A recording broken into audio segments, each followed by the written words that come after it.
Sabemos perfectamente de antemano. Disculpe, doctor, Sí. ¿qué nos puede nombrar a los tres paradigmas que Lorenzetti lo desarrolla?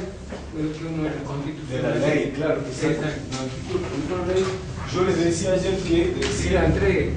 tres, que incluso ustedes lo tienen. No, yo quiero que lo nombre así para Perfecto. todos, ¿no? Pero yo se lo puedo mandar el artículo también para que ustedes lo bueno, tengan también sí. de la ley, se lo mando por. Bueno. En ese correo electrónico, ustedes en una hoja les pido por favor que anoten su Sí, nombre sí, y dirección de correo y yo les voy a mandar estos fallos de la Corte Interamericana que hemos visto, de la Corte Suprema, y estos artículos les voy a mandar. Este artículo del doctor Rosati, que yo les comentaba ayer, que decía que el control de convencionalidad no había estado en la mente del constituyente del 94, y le voy a mandar este artículo del doctor Lorenzetti, donde sostiene, digamos, que el paradigma en el que se nutre, o que es el contexto en que se desarrolla el nuevo proyecto, está basado en tres concepciones, o tres, digamos, una es la constitucionalización de todas las ramas del derecho, en particular del derecho privado. Después tenemos la internacionalización del derecho y la teoría, digamos, orgánica de los derechos humanos, visto todos los derechos humanos como un conjunto armónico de instituciones, de principios de garantía que están armónicamente conectadas. Esos son los tres. Constitucionalidad, convencionalidad. Constitucionalidad del derecho privado, la internacionalización del derecho, que es donde aparecen los tratados internacionales, Sí. ahí aparece el factor del control de convencionalidad, y por último la teoría general de los derechos humanos, que también es el telón de fondo del nuevo proyecto. Bueno, les decía que hago una pequeña síntesis. Decíamos que el nuevo paradigma en el que nos movemos, nos damos cuenta que veíamos cuáles son las posibilidades y las imposibilidades que tiene el lenguaje jurídico.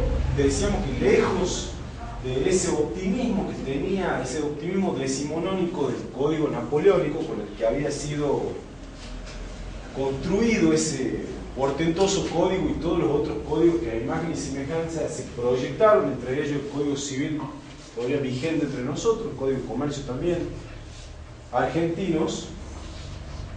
Decíamos que ahora nos dábamos cuenta que ese lenguaje jurídico tenía fragilidades estructurales que tienen que ver con esa fragilidad propia de los discursos no formalizados, de los lenguajes no formalizados.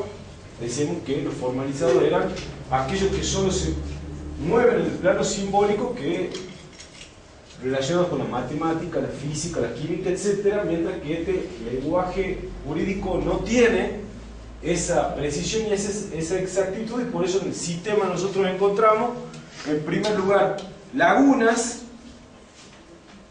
Y voy a hacer una pequeña aclaración de algo que no dije ayer, que algunos autores que se dedican a la teoría general del derecho plantean que el problema de las lagunas, que a veces nosotros lo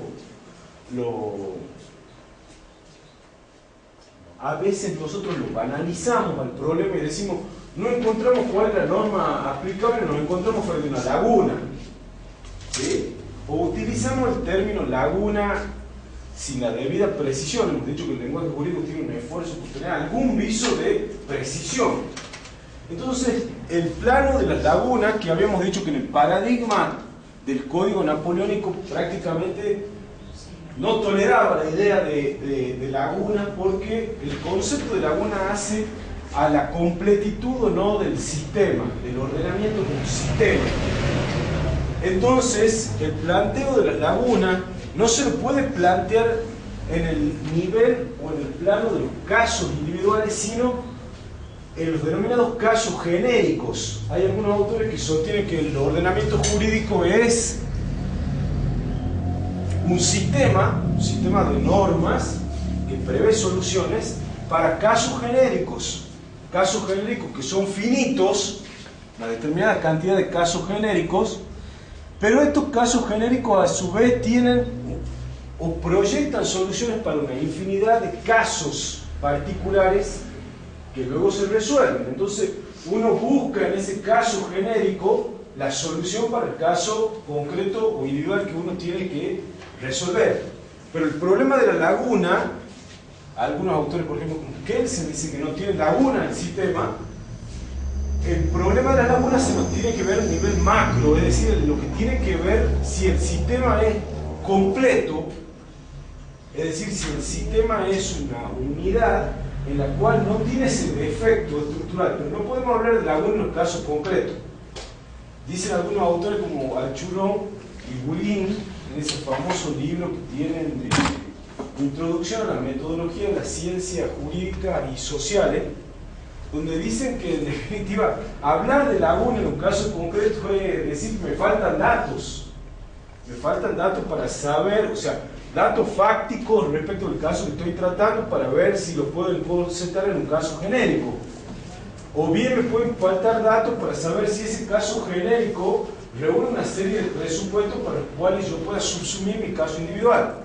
¿Está claro? Era una única aclaración que les quería hacer de este concepto de laguna. Es decir, laguna nos remite a la idea si es completo o no el sistema. Y se discute en el plano genérico, de los casos denominados genéricos, no en el caso individual. Después teníamos en segundo lugar el concepto de las indeterminaciones. Y hemos visto que las indeterminaciones, que sobre todo se dan en el plano de las normas constitucionales, dan la idea de ciertos resquicios, aberturas. Esas indeterminaciones son ese etcétera que habíamos visto en la Constitución de Catamarca. Ese es un ejemplo de una indeterminación que por ahí es funcional y adrede, que está visto, como lo había planteado aquí la doctora ayer, que está planteado hacia el futuro, es decir, para la posibilidad de que el operador, juez, por ejemplo, como las constituciones están proyectadas, como mínimo, decían los primeros, los padres del sistema estadounidense, decían que tenían que tener una vida de 50 años, como mínimo. Esas aberturas, esas indeterminaciones están adrede establecidas para poder, de acuerdo a la coyuntura, luego adaptar esa norma, ¿sí? Ese era el concepto de indeterminación, y ya hemos visto también otro ejemplo ayer en la Constitución de Catamarca, donde veíamos el contraste entre el artículo 33 de la Constitución Nacional relacionado con los derechos no enumerados, que decíamos que en Catamarca era una muy bonita expresión que decía los derechos que virtualmente se reservaba al pueblo. ¿Recuerdan esa expresión que decía virtualmente reservado? Y que con eso decíamos que había una discusión que con eso nos permitía ampliar la gama de las generaciones de derechos respecto de las cuales podíamos proyectar o obtener algún tipo de solución cuando tenemos que resolver algún caso de los denominados difíciles. Y luego aparecían los conceptos de ambigüedad y de vaguedad. Y en ambigüedad habíamos visto que podía ser la ambigüedad semántica y la ambigüedad sintáctica. Y habíamos dicho que cuando hablamos de ambigüedad estábamos haciendo referencia a enunciados que estaban diseñados de tal manera, y ahí se veían los defectos estructurales del lenguaje jurídico, diseñados de tal manera que permitían interpretaciones que nosotros podemos hacer más restrictivas o más amplias. Y allí habíamos puesto un ejemplo de ambigüedad semántica. Habíamos dicho que vamos a entender, por ejemplo, por acciones privadas de los hombres. Y ahí habíamos visto una discusión de que algunos decían acción, eso es acción en privado, y otros decían no necesariamente es acción hecha en privado o a solas, sino aquella acción que no puede tener proyecciones públicas implica que el Estado no puede interferir en mi opción política, sexual, ideológica, religiosa, etc. Y ahí viene la etcétera otra vez de la Constitución de Catamarca. Y decíamos luego que encontramos las ambigüedades sintácticas, donde ahí esa ambigüedad la encontramos no respecto de un término en particular, sino del conjunto de la proposición en la cual estaba ese término y enlazado con otros términos en el marco de una proposición u oración. Y decimos que allí encontramos el problema del artículo 86, por ejemplo, del Código Penal respecto del aborto, la hipótesis de abortos no punibles, donde veíamos cómo se interpretaba la omisión o no de una coma para plantear si estábamos en presencia de dos o de una hipótesis no punible. ¿Se acuerdan? El inciso 2 del artículo 86. Y la vaguedad decíamos que tenía que ver con la extensión que le dábamos un término y decíamos prohibido la entrada de los petizos. Entonces decimos, ¿qué entendemos por petizos? Concepto vago. ¿Qué vamos a entender por esa expresión? ¿Sí? Entonces decíamos que saber dónde estamos parados nos permitía distinguir dos cosas. Por una parte, esto que atraviesa estructuralmente al lenguaje jurídico de los denominados defectos de redacción. ¿Se acuerdan de defectos de redacción? Como poníamos ayer ejemplos que hablan de posición autoral, la normativa fondal, que más que nada parecen problemas de gente que no tiene ni un diccionario a la par, que no podemos decir que allá hay una indeterminación, una laguna, una vaguedad. Sí, hay una vaguedad, pero relacionada con vago de ir a buscar el diccionario, digamos. Otro tipo. Entonces decíamos que esos defectos de redacción, el defecto de redacción estaba dado por el hecho de que allí tenemos que saber que ese lenguaje jurídico, en el caso nuestro, se desarrolla en el marco de las reglas del castellano, que es su telón de fondo, y aplicamos sintáctica y gramaticalmente las reglas que ya hemos visto, y hemos dicho que la independencia que tiene el lenguaje jurídico es semántica, atribuirle a una voz o a un vocablo que utilizamos cotidianamente una carga particular. ¿Claro? Y aquí aparece esto para sanear los denominados defectos de redacción. Decíamos, vamos a recurrir, y yo decía RAE, y ustedes me entienden lo que acabo de decir. Y por otra parte, algo muy interesante, perdón, obiter, ¿qué es el clare loci?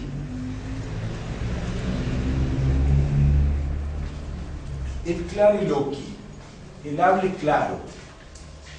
¿Sí? El clare loci que en Catamarca tiene o está estatuido, o lo podemos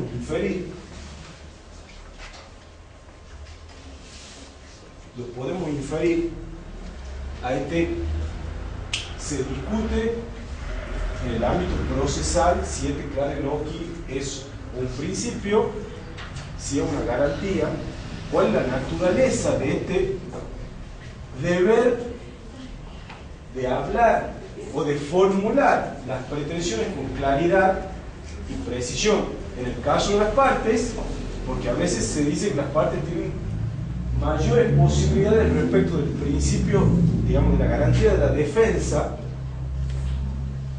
de invocar o no la propia torpeza, cuestiones estratégicas también, donde pareciera que el margen de la claridad es menor para las partes, pero para quien sí es una imposición o un deber funcional, es para el juez. O sea, el juez no puede, si las partes pueden tener un margen para no ser del todo claras, a veces adrede estratégicamente, pues el juez no puede salirse de ese deber funcional, esa imposición, esa carga funcional que tiene, que es la claridad, ¿sí? Y que en Catamarca está establecido en el código procesal. Vamos a ver de dónde lo podemos inferir, ¿sí? ¿Alguna observación? ¿Alguien? La excepción. Perdón, sí, doctor. La excepción. Claro, en las excepciones, nivel oscuro, por ejemplo, eso respecto a las partes, pero yo quería mostrarles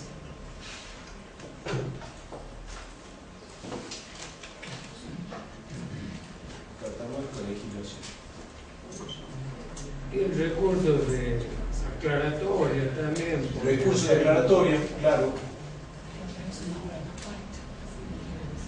No, por si juez se equivoca y se da cuenta, también puede.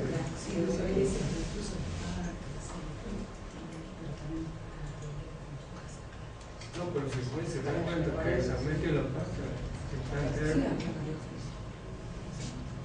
Bueno, vamos a ver el Código Procesal Civil de Catamarca.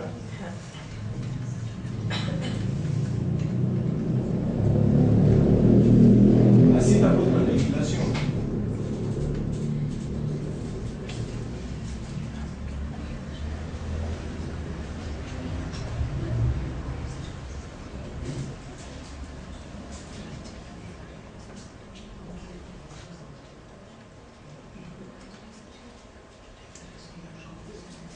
Bueno, vamos a ver acá la demanda,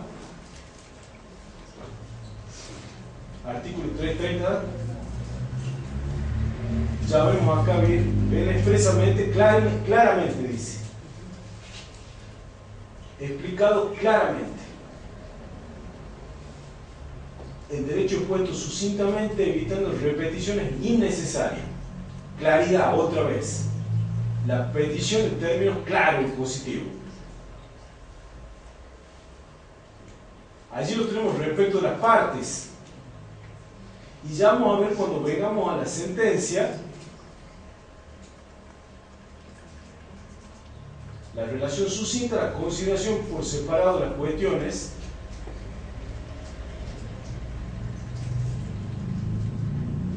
los fundamentos y la aplicación de la ley. En Córdoba hubo una sentencia interesante el año pasado. Se las voy a enviar. La cosa era así. En la ciudad de Villa María era una demanda contra el Estado municipal de Villa María. Había una sentencia en juicio ordinario particular contra el Estado. Hay una condena efectiva al Estado por la indemnización. En la etapa de la ejecución de la sentencia se plantea una cuestión cuando acompaña el actor, la parte actora, la planilla de liquidación. Se suscitan una serie de cuestiones respecto de esa planilla y hay dos recursos que terminan terminan promoviendo la parte demandada, o sea, la Municipalidad de Villa María, y la Cámara que intervenía en el decreto termina, digamos, había dos recursos interpuestos. Y la manera en la que está redactada la providencia en la que se hace referencia a esos recursos trata como si fuese un único recurso y no dos, lo que le genera a la parte demandada, en este caso que era Villa María, no sabía de cuál de los dos recursos estaba planteando, digamos, que había planteado una reposición y había una apelación en subsidio, etc. A lo que voy es que frente a eso le termina generando un gravamen irreparable porque queda firme la parte de la actualización de la planilla que había quedado ya pasa a ser definitiva, terminan ejecutando la municipalidad por Por ese monto plantea un recurso de casación y va al Tribunal Superior de Justicia. Y cuando va al Tribunal Superior de Justicia, bueno, el Tribunal Superior de Justicia de Córdoba trabaja el doctor Andrés, que trabaja mucho en razonamiento forense y la idea de la litis como un diálogo entre las partes y el juez. Y allí dice esto, el doctor Andrés, usted puede leer, en su voto dice: como no puede ser de otro modo, porque también son operadores jurídicos y participantes del diálogo forense, ahí está el concepto de diálogo forense, sobre los órganos judiciales, pesa igual exigencia de hablar claro, clareloqui. Sin embargo, por razones obvias, tal regla se impone no a título de carga procesal, sino como un verdadero deber funcional de expresarse con claridad, de modo de evitar ambigüedades y por carácter transitivo, equívocos o malentendidos en los litigantes. ¿Sí? Dicho imperativo de actividad respecto del tribunal encuadra un doble orden de justificación. Por un lado, hunde sus raíces en el deber legal de fundamentar debidamente las resoluciones jurisdiccionales. Ahí cita el artículo de la Constitución de Córdoba que establece la obligación de la fundamentación lógica y legal de la sentencia, y el artículo del Código Procesal Civil Comercial que reproduce eso, ya que de inobservarse elementales reglas argumentales, no se permite que el justiciero conozca las razones que la motivan, desde que no será comprensible el íter de su razonamiento, lo que las priva de todo control. Y luego agrega: de otro modo, igualmente se nutre de aquel otro deber, derivado del artículo 18 de la Constitución Nacional, que impone a los magistrados a asumir la dirección del proceso, ejerciendo dicha función de una manera que no provoque incidencias, ni menos aún indebidas restricciones o limitaciones en los derechos defensivos de los litigantes. ¿Sí? Por allí el doctor Andrés dice algo así, que el proceso no puede ser una emboscada de las partes. Me pareció muy gráfica. La resolución no puede ser una emboscada.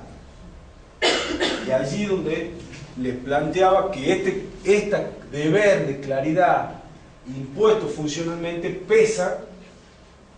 Habíamos dicho que respecto de las partes, a veces las partes hasta estratégicamente pueden, o deliberadamente, no quiere ser de claro del todo, pero sobre los jueces esa carga, sí, no es una carga, dice acá, sino una imposición funcional. Y dice, miren, yo también se lo voy a mandar.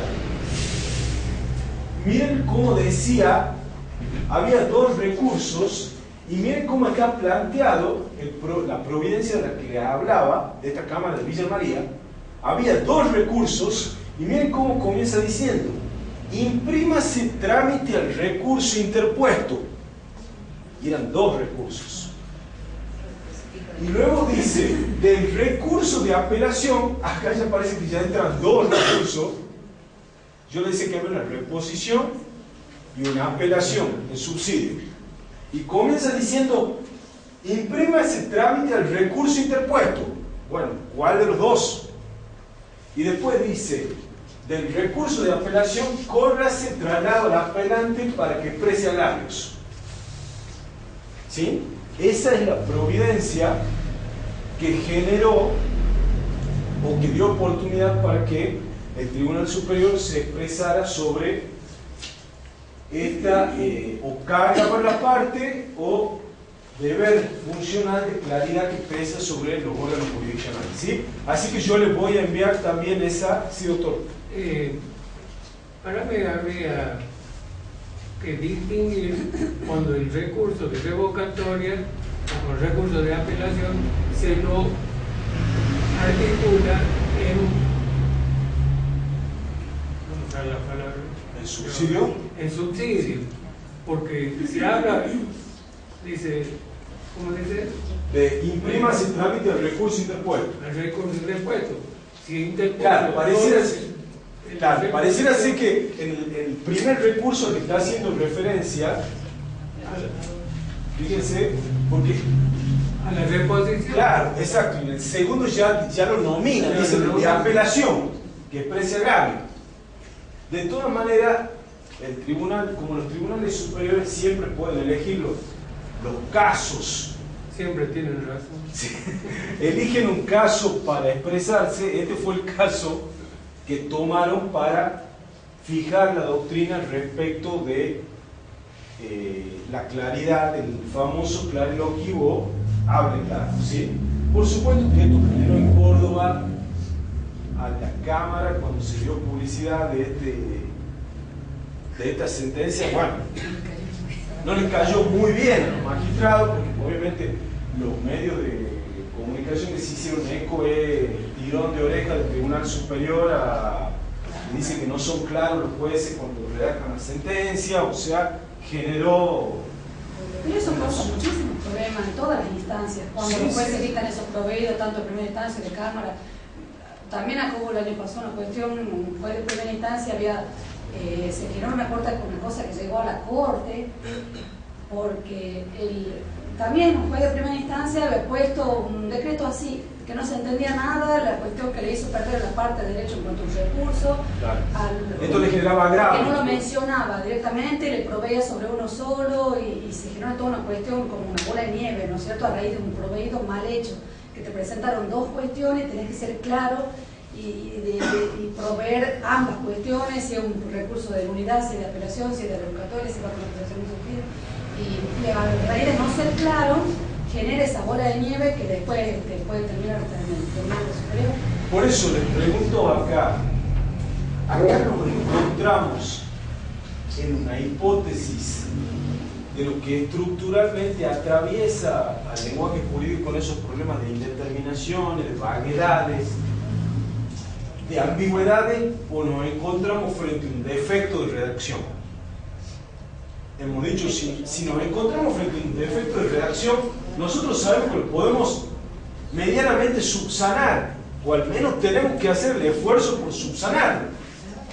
Cuando nos encontramos con los otros problemas, ya hemos dicho, el problema es más complejo, porque cómo resolvemos esas indeterminaciones, cómo resolvemos esas ambigüedades o vaguedades, a veces exigen, como decía el doctor Nino, salidas axiológicas, valorativas. Tomo posición y digo que el artículo 19 permite que puedan fumar marihuana en la cárcel quienes están allí. Otros dirán, no, el artículo 19 no permite eso, pero la salida será interpretativamente valorativa del magistrado, digamos, lo obliga. Esa ambigüedad puede obligarlo al juez a tomar una decisión valorativa. No puede, lo obliga a tomar una salida valorativa. Ahora bien, no creo que sea el caso de esta providencia. Esta providencia nos podemos encontrar aquí con un problema, con un defecto de redacción que era subsanable. Entonces, me parece que lo importante es que ustedes, cuando tengan que tratar los casos concretos, puedan circunscribirse y decir, estoy frente a un problema estructural o estoy frente a un problema de redacción que yo lo puedo subsanar. ¿Está claro? Esa es un poco la idea de la exposición de ayer y de hoy para ver dónde nos encontramos. Bueno, ustedes sabrán, allí yo les había dicho esa frase que a mí me gusta mucho de Michel Tarufo, que decía que la motivación en definitiva, o el dar razones en una sentencia, es lo que diferencia a una sentencia con viso de racionalidad del hecho de que el juez decida tirando los dados. Y la imparcialidad puede controlarse o quedar demostrada en el primer caso, cuando doy razones, mientras que cuando tiro los dados, yo no puedo controlar si es juez parcial o imparcial, porque la decisión depende de cómo caen los dados. Pero no obstante, esa obligación de fundamentar por supuesto más allá de la discusión que hay si fundamental es lo mismo que motivar o no, si hay diferencias o no. En Córdoba dicen que sí hay diferencias, pero no viene al caso. En la historia del derecho, la motivación es un hecho reciente, que no tiene más de 200 años. Incluso había en España, en el siglo XVIII, había una de las cortes de Cádiz, un edicto que prohibía a los jueces, les prohibía expresamente, que motivaran sus sentencias. Se les voy a mandar el texto para que ustedes lo vean.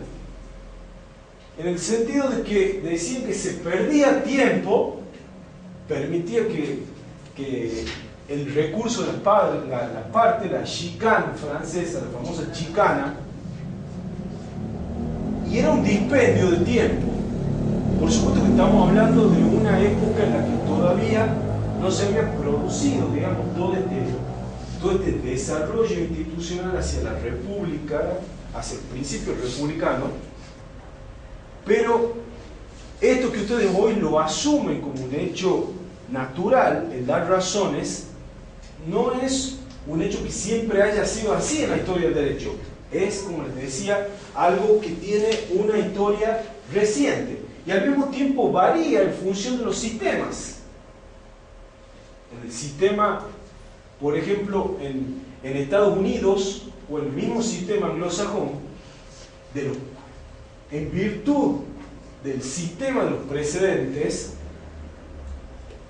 cuando allí mecánicamente distinguen muy bien los casos genéricos que permiten la resolución de una infinidad de casos individuales que pueden subsumirse en el caso genérico, y la solución está dada por el precedente.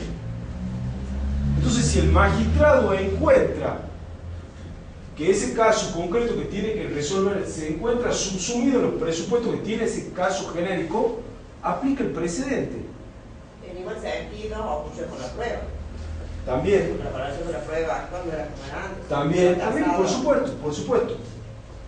Pero a lo que voy es que allí esa obligación constitucional que pesa sobre el juez de Catamarca de motivar no es necesaria, o no tiene esa entidad o gravedad en el buen sentido, la trascendencia que tiene el motivar en el sistema del precedente, donde yo al invocar el precedente, y decíamos ayer que eso vamos a ver ya en la segunda parte, ¿para qué sirve el famoso obiter?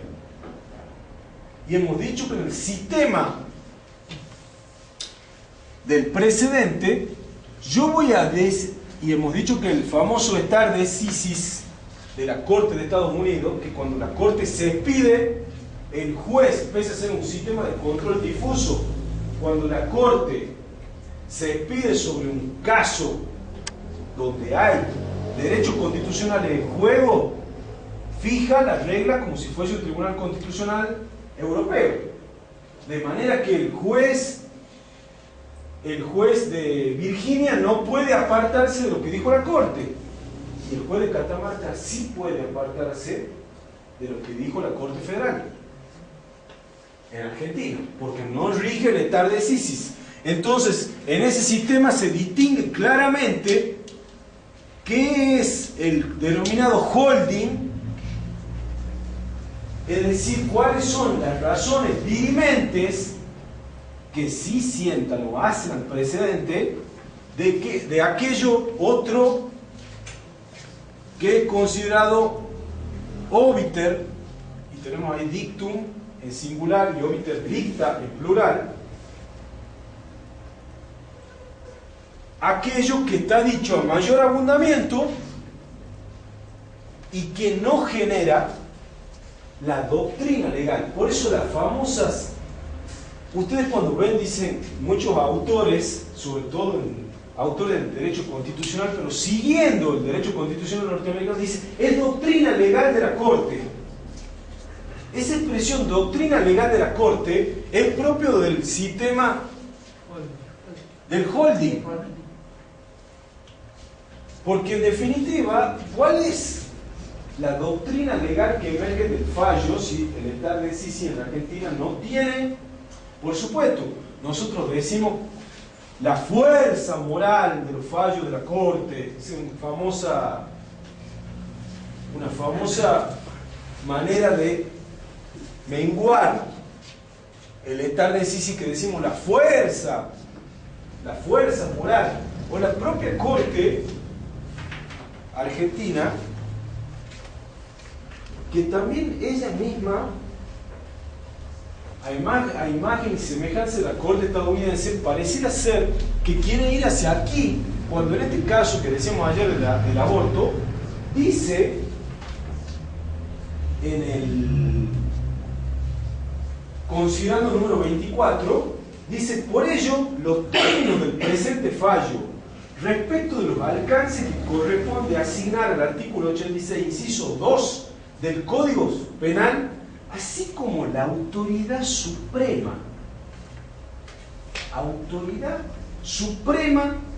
del pronunciamiento que se deriva del carácter de intérprete último de la Constitución y de las leyes que posee este tribunal, resultan suficientes para despejar cualquier duda que pudieran albergar esos profesionales de la salud respecto de la no punibilidad de los abortos que se practiquen sobre quienes invoquen ser víctimas de violación.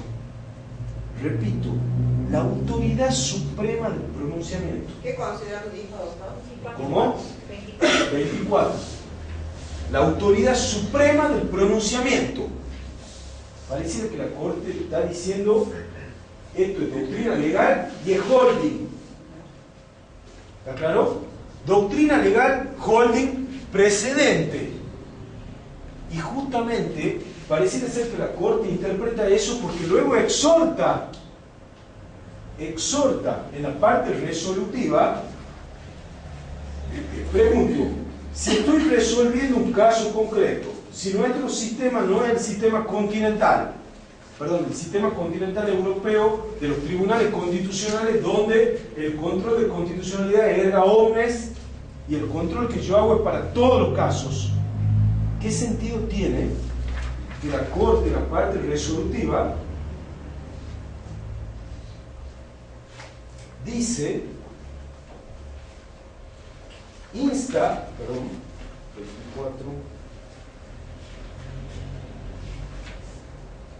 24.2 de la parte resolutiva, exhortar a las autoridades nacionales, provinciales y de la Ciudad Autónoma de Buenos Aires con competencia en la materia a implementar y hacer operativos mediante normas del más alto nivel.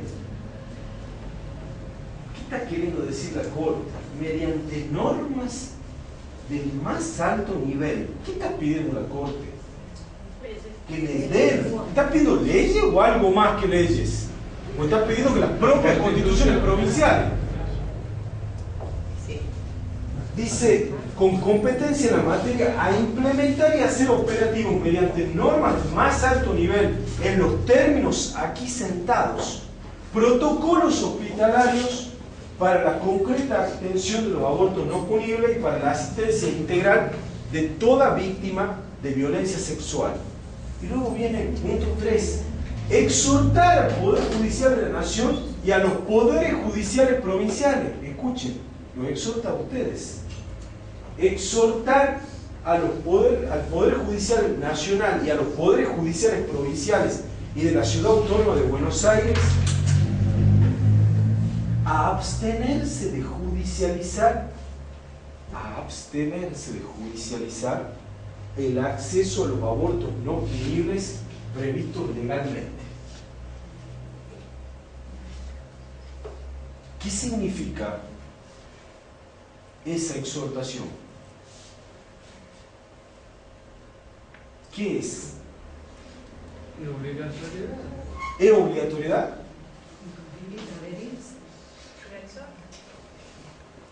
Está bajando línea. Está bien, la doctora lo dice. Está bajando línea, sí, está bajando línea. Pero quiero decir, jurídicamente, ¿qué efecto tiene? Tiene alcance general, Tiene alcance general, erga omnes. Estamos saliendo del control difuso clásico, entonces. Y de una sentencia clásica. Estamos saliendo de la sentencia Sí, clásica. ¿Sí? Ahora bien, pero ¿qué valor tiene esa exhortación? Pareciera ser que la Corte está yendo o quiere ir hacia el precedente de Estados Unidos sin estar previsto legalmente. La Constitución del año 49, yo les voy a mandar lo que les interese, tenía un artículo en la Constitución de 1949, un artículo que establecía el sistema del precedente. La Constitución Federal Federal de 59. Exacto. La Constitución Nacional de 49 tiene un artículo que establecía el precedente, pero lo establecía con rango constitucional y estaba legislado. Acá hay una, como dirían algunos constitucionalistas, hay una interpretación mutativa. Aquí la Corte está interpretando mutativamente los propios alcances de la competencia que le da la propia Constitución en nuestro sistema. Entonces, ahí viene el problema de qué pasa o qué valor tienen estas exhortaciones. Ayer veíamos cuáles son las características que decimos que podemos encontrar en la nueva Corte Federal. Decíamos, pero usted, sí. en Tucumán siguen este sistema de Estados Unidos. Yo tuve un profesor, digamos, en Tucumán, y él nos hacía analizar casos de jurisprudencia en base, digamos, a este sistema. Como usted decía ayer, que la Corte de Tucumán señala así en negrita, más o menos lo que remarca lo que es Holmes. Sí. En Tucumán yo les decía que el Tribunal Superior de Tucumán, la Corte Suprema de Tucumán, tiene en sus sentencias, en casos, digamos, en las casaciones, Tucumán tiene el sistema cuando llegan, digamos, al último párrafo de la resolución, digamos, el último párrafo, perdón, considerando antes de ir a la parte resolutiva, termina diciendo, por ello, la doctrina legal que se desprende de este pronunciamiento es la siguiente. Y colocan 5 o 10 líneas, lo que fuera, con negritas. ¿Cuál es la doctrina? Ya les voy a mostrar un ejemplo. Dice, y es la doctrina legal. Acá también usan mucho decir cómo es doctrina legal de esta Corte. Como es doctrina legal, pero quiere decir, en Tucumán la identifica. De tal manera que ustedes, si van a la página del Poder Judicial de Tucumán, dice doctrinas legales del 2011. Entonces ustedes van, sala civil y comercial, y se fijan, están allí las doctrinas legales, 5 líneas. Dice causa tal, doctrina legal, causa tal, doctrina legal, doctrina legal. Decir, tiene, digamos, allí es una corte, digamos, en ese caso una corte que le está diciendo, como dice acá la doctora, esta es soy el intérprete final en la provincia y esta es la interpretación. ¿Sí? Por supuesto que en nuestro sistema se puede apartar, pero la pregunta es, ¿qué valor tienen estas exhortaciones? Porque estamos viendo que estas exhortaciones, que es una característica nota distintiva de esta Corte Federal, de su actual composición, estamos viendo que estas exhortaciones se transforman como un complemento del control de constitucionalidad típico. Y a veces estas exhortaciones que hace la Corte son una manera de autoejecutar sus propias sentencias. A veces, sobre todo cuando la manda va dirigida a otro poder del Estado que supuestamente está en paridad con la Corte, ¿cómo ejecuta una sentencia al respecto del Congreso? Tenemos muchos casos de sentencias exhortativas de la Corte, por ejemplo, la famosa causa Rosa. La causa Rosa creo que es del año 2007. Bueno, ya les voy a pasar. La causa Rosa es en la que se trata, en esa causa, el mecanismo que venía implementando el Consejo de la Magistratura de la Nación para designar jueces subrogantes, jueces federales subrogantes en las provincias. Y no había más de 200 jueces subrogantes que, bueno, Catamarca, un caso crónico en el Juzgado Federal de Catamarca, creo que sigue con subrogante, ¿no? De hace Sí. más de 10 años por lo menos. Sí, sí. Entonces el Consejo de la Magistratura Nacional tenía un sistema, un mecanismo que implementaba, que era por una propia resolución del Consejo de la Magistratura, donde una de las comisiones, que era la comisión de, se llamaba comisión, ya porque se modificó el sistema, pero había una de las comisiones que creo que se llamaba comisión de selección. La comisión de selección, con una determinada cantidad de miembros, designaba sin pasar por el pleno del Consejo, designaba directamente los jueces federales. Así han sido designados varios. Entonces, cuando se plantea una causa, viene un abogado, una causa rosa en materia penal, entonces cuestiona la legitimidad de la designación de ese magistrado, que se violaba la garantía del juez natural. Ese no era para él un magistrado constitucional. Entonces la causa llega a la Corte Suprema. Entonces la Corte Suprema dice en esa causa: el sistema que está aplicando la Comisión de Selección del Consejo de la Magistratura es inconstitucional. Dice, el sistema 1 es inconstitucional. Pero 2, dado el estrépito que significaría que todos los abogados del país cuestionaran a la decena de jueces que fueron designados, por esta sentencia declaramos, dice la Corte, a ver, vamos a ver si tiene las partes resolutivas.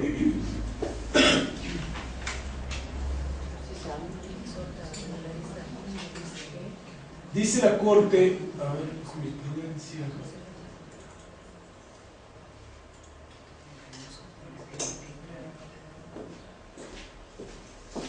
A ver si ustedes me ayudan a leer, que diga Rosa.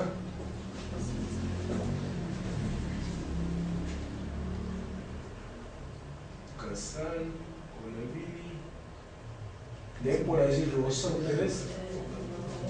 Maceo.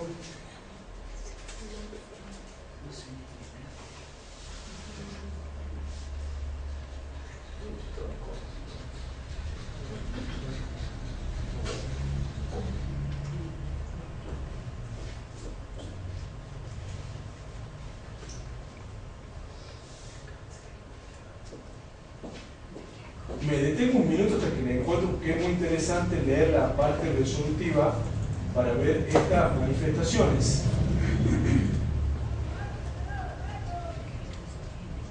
Ahí está.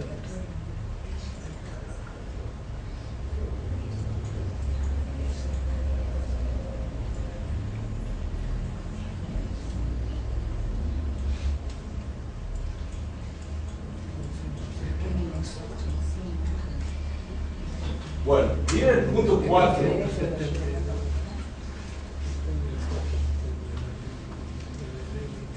Mantener, escuchen, mantener en el ejercicio de sus cargos a quienes han sido designados para ejercer la función jurisdiccional en los tribunales que se encuentran vacantes hasta que cesen las razones que originaron sus nombramientos o hasta que sean reemplazados o ratificados mediante un procedimiento constitucionalmente válido que deberá dictarse en un plazo de 1 año. ¿Advierte lo que hizo la Corte? Sí, bueno, pues ahí igual. Pero quiero decir, resolviendo este caso, decide la propia Corte mantener a todos los otros jueces y le impone al Congreso un plazo de 1 año. Durante ese año hubo gran discusión en el propio Congreso diciendo quién es la Corte para imponernos un plazo de 1 año. Hubo una gran discusión que hacía por el precedente que el propio Congreso podía sentar respecto de cumplir o no con esa manda. Y efectivamente el día que se cumplía o el anterior, el Congreso sancionó la ley. ¿Sí? Es decir, que eso que fue una manda constitucional emergente de la interpretación constitucional que hizo la Corte, el Congreso lo cumplió. Es decir, que aquí estamos viendo esta nueva modalidad de control de constitucionalidad añadido con este examen que hace la Corte y de las inferencias que puede ser de la aplicación de la Constitución o de los tratados, le impone a los otros poderes mandas constitucionales. ¿Está claro? Ahora bien, la Corte ahora también, ¿qué hace? Que era lo que discutíamos ayer respecto del sistema de los, por ejemplo, menores en conflicto con la ley penal. La Corte también hizo un control de constitucionalidad y llegó a la conclusión que esa ley, que creo que es de los tiempos de la dictadura militar, exacto, la Corte dice es inconvencional,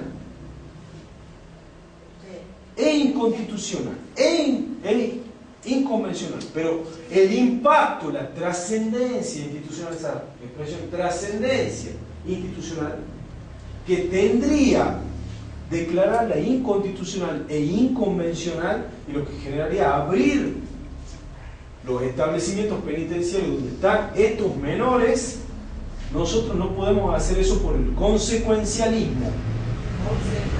La Corte, otra de las características que tiene esta Corte es lo que se denomina consecuencialismo. El efecto de su consecuencia hace una valoración del efecto de las consecuencias socioeconómicas de su decisión.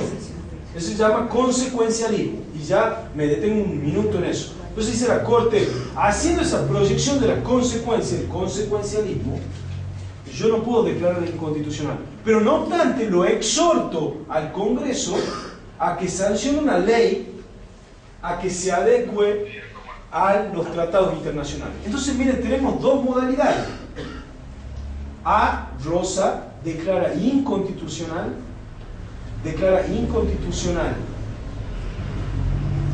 el mecanismo y le impone al Congreso un plazo para que cumpla. B, este otro caso donde la Corte, ¿qué dice? Hace examen de constitucionalidad, llega a la consecuencia de que es inconstitucional, pero no la declara de inconstitucional, no obstante lo cual exhorta al Congreso que sancione una ley. Bueno, la primera cosa es como que hay una solución salomónica o no.